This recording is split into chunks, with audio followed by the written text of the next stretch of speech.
All were bad before. For real. Hello, hello! My name is Zinzer J. I use they, them pronouns, and welcome to They Be Sees. They Be Sees. Last week we covered the gender binary, or, as I like to refer to it, all that is cruel and evil in the world. We talked about the dangers of policing gender, and how it can lead to social, legal, and often fatal ramifications for those who dare to be themselves. But this week, we'll be discussing a much more liberating concept: the gender spectrum.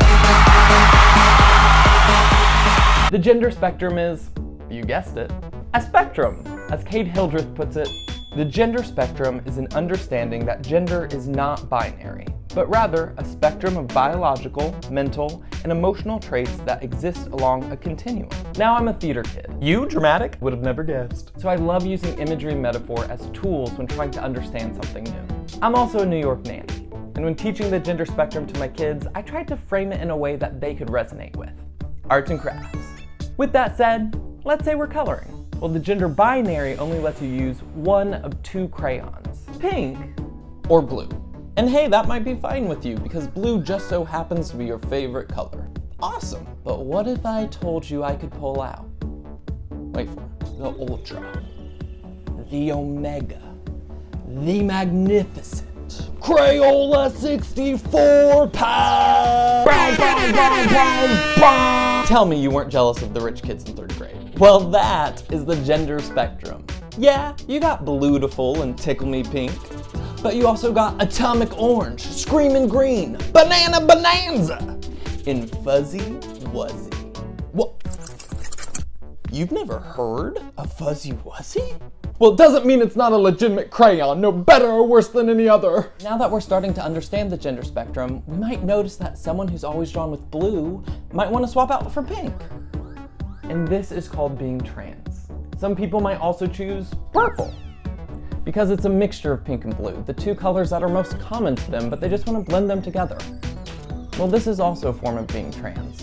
But for some non-conforming, gender fluid, or non-binary folk, they think the one crayon rule, no matter what the color is simply silly.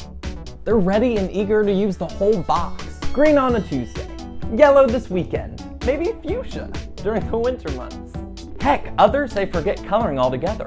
Just give them a blank canvas and they'll figure out the rest. Some cultures have been making their own kind of gender art for centuries. You have charcoal, collage, splatter paint.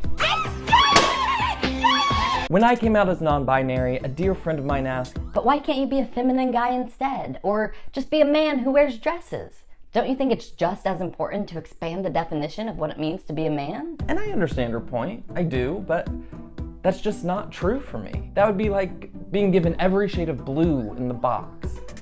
But at the end of the day, that's not enough, because I don't want to live a monochromatic life. Think of all the possibilities, all of the art that we could create if everyone was able to pick their own supplies. So I'm gonna leave you with a little song my favorite 5-year-old wrote.